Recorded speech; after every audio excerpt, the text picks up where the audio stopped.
Uh, Coming back to Lebanon, I thought first to create a global village, a Lebanese Bangalore. It was at the time, in fact, I was involved in developing in Bangalore power plant and the business of a little Silicon Valley that can grow and maybe control one day Silicon Valley as Bangalore startups did. It was impossible for me to do it in Lebanon because of the politics. Then I thought, what can I do for my country that is coming out of the war? Not fully. Having a broken society and a broken political leadership. What is that you can do for your country that is long-term and labor-intensive? Long-term because when you invest in tourism, you are investing in the industry that has the greatest potential of growing in the Middle East and globally. With the revolution of communication, the world becoming a small village, in spite of the fact that you can communicate through the net, personal communication remains essential in business, but personal knowledge of the world that you are seeing through the multimedia is something irresistible. When you see a place, you see its charm and beauty, you start to understand and get familiar with it through the net. The second step is to try to go there. In fact, we are entering a world where the business of tourism and entertainment and moving around the world to discover other cultures and other places has become the greatest industry, in my opinion. It may not be the industry that makes the miracles, like the new technologies, using robotics, using the 3D systems, biotechnology, which has tremendous potential, but the one that is accessible to all people in all the places in the world is that thing that attract people to come and discover their fellow human being in different corners of the world. In fact, when I was doing my international business, every country I went to do business or explore the possibility of doing business was equivalent to me in learning to a degree in a university. I felt that when I went to Japan, I felt that when I went to India, I felt that when I went to Latin America, as well as obviously to different parts of the Middle East and Europe. Here in Lebanon, we were already considered as a touristic destination for Europeans and Middle Easterns around the Mediterranean. The presence of the Lebanese diaspora all around the world made Lebanon also a destination for tourism, because Lebanese would, first, they are interested to go back and visit with their family. They're so much family-oriented. They love their country, and they have a memory of their country that has been translated into a real passion with the problems the country has lived. Every time someone suffers in a family, you have a special attention to him. If he is well off, you know, he is okay. When a country suffers, the people who have originated from that country have a special attention to their home country. Plus the Lebanese presence in the world, in spite of our small numbers, we may be 16 million around the world and only 4 million in Lebanon, make them talk about Lebanon to their friends. And they are a community of extroverts. They are also a community that have the tradition of receiving, giving, establishing contact, networking in business and in friendship, which means that Lebanon was already a place that is so many from around the world who would come to, if they can, with a reasonable environment of security first, accessibility, and minimum service. Lebanon had also a tradition of being, it's a place where history of the Greco-Roman Empire, in addition of the history of the Judeo-Christian religion that became the Muslim religion, a place of pilgrimage. It's really at the heart of the old world.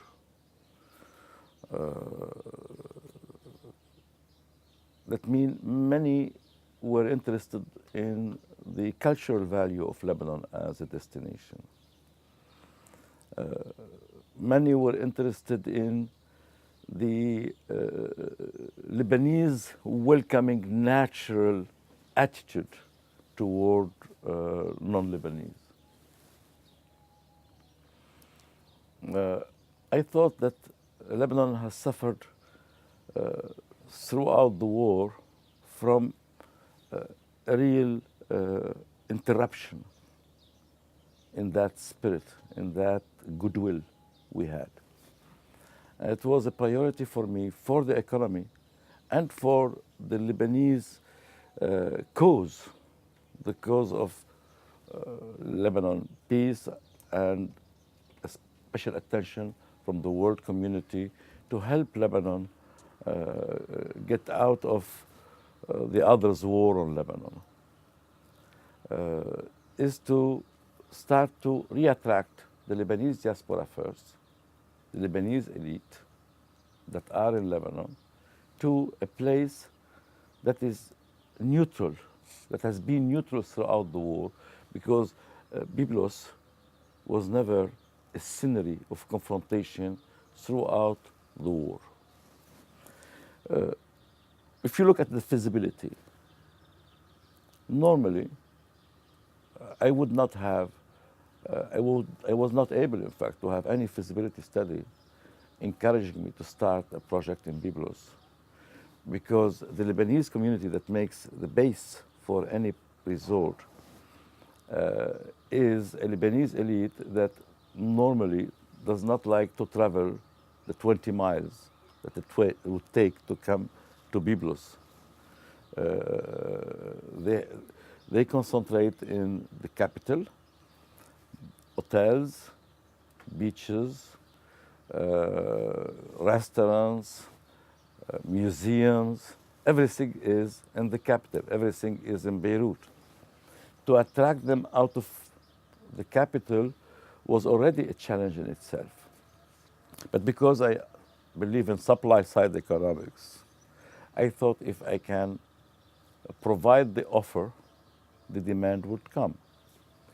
And I started Edde as a very basic beach resort, starting to clean the beach, which has suffered from the years of war, of accumulation of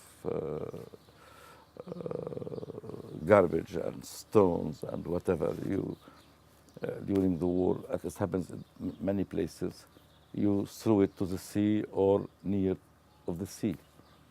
During war, you are not wary about enjoying the beauty of the beach.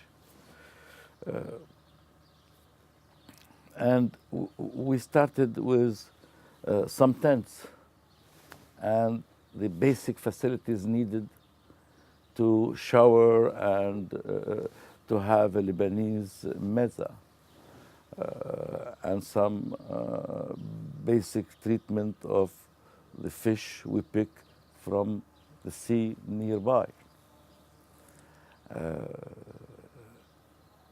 In fact, the first to get attracted to the place were the diplomatic community,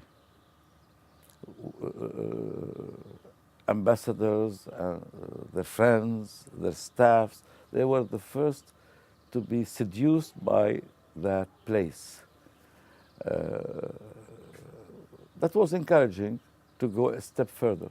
And then year after year, we started to develop a concept that can compete with Saint-Tropez and Cannes and Miami Nikki Beach, etc.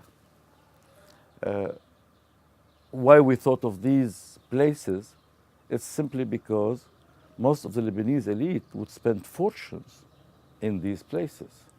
I was myself living in south of France, in Cap d'Antibes, and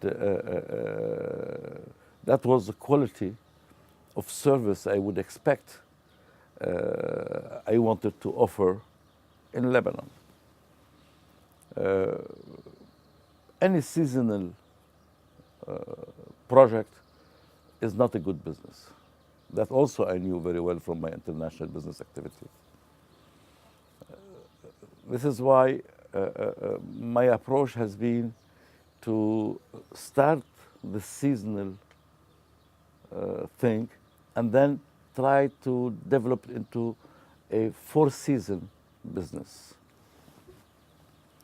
which is not impossible because, in fact, the place is halfway between the two major cities of Lebanon, Beirut and Tripoli, between the south and the north, in the heart of the Mount Lebanon area that is at 7 miles from the Casino du Liban, which is also a destination recognized since the 60s and the 70s.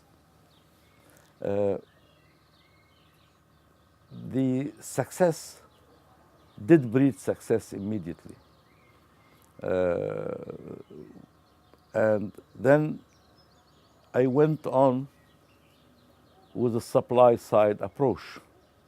The more you offer, the more you have a clientele that is attracted and takes.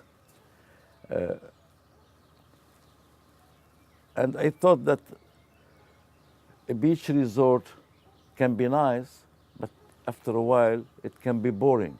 The advantage of Edde is in a city that is already a destination for cultural tourism. Byblos, a 7,000-year and more city with its old castle, souks, archaeological sites, needed to have a life. And because without a life, a city can die and it can become a good touristic city, but a dead city. Something when I was involved in developing business in Venice and in the region of Maghera, we realized that there was the number one threat to Venice is the people of Venice not living anymore in it, only the tourists coming in and coming out. And that takes the charm, that takes also the ability to really and truly maintain a place. This is why I thought it was so important for the city as well, for the tourists who are inviting him to come to Edde Sands, to be able to walk 5 minutes and to be in the archaeological site of Byblos, to have restaurants, clubs, artisans, real local life in a very clean, safe and beautiful environment. We rehabilitated shops in the old cities and turned them into a real attraction. And that was, in fact, in my opinion, a bigger success than the offer of Edde Sands itself on the beach. Because suddenly the whole city of Byblos became a place of prosperity for the people of Byblos, a place attracting investors who normally would not invest anywhere outside of Beirut. If they go out of Beirut, they go to another capital in the Middle East or in Europe. That was also something very important for me, because it suddenly prop up the business in the whole region of Byblos. The prices of land went up 20 times minimum everywhere, not only near the sands directly or where we had the old souk developed, but in every hill around Byblos, the value went 20 times plus. My concept then developed into a really full development of Byblos, from the seashores to the snow mountains. The region of Laklouk, Tanourin, the cedars of Jaj, which are at 35 minutes from Byblos, could become part of one package for a tourist as well as for a Lebanese visitor. That's why I thought of a carré, because like in any development, the best approach for a development is to take 4 cornerstones and to start a project in each corner, and that become a synergy of energies and of imagination and imagineering, creativity, not only for the one who is starting the project, but for everyone who is interested, or who become interested in investing and developing in that space. The other aspect is also the aspect of dealing with universities and schools and with the students who were able, because of the multipliers of need for personnel during the high season, we were able to have students, girls and boys, and it was important to have girls first. And my wife helped me a lot with that, with her American and international background, to encourage good families who are well off to understand that allowing their kids to serve into a project and to interact with people is as good for them as the studies they made in the school. It's not only because they need to have the money to finance their schools or private universities, but for what it gives them as an experience in interacting with people, with life, with a management, with a structure, instead of having a vacation they don't know what to do with. They have a vacation where at the same time they are profiting from a great experience. And the reward on that for me has been tremendous, because I have been regularly, practically every day, thanks by people for their experience of having worked, or having someone from their family worked in Edde Sands while finishing their studies. That also encouraged many people to change direction in their choice of studies. Many choose to go into the hospitality business, and encourage them to go into that business, explaining that it's a very interesting business, very honorable kind of work that allows you to be able to use your talent and experience anywhere you go in the world. If it happens that as a lady you are married to someone who lives in a different place, or if you go into your family goes into a diplomacy in different place, or for any reason you are forced out of the place you are in or interested into another place, you can have a job immediately and highly paid job because you had an experience and in a place that is internationally recognized as at least acceptable when it comes to the standard of service you were able to provide. And many of our summer job persons changed course and went to the hospitality business. And they are doing very well. And we have become, as a country, one of the major providers of large chains of hotels and restaurants around the Arab world and in Europe into that business.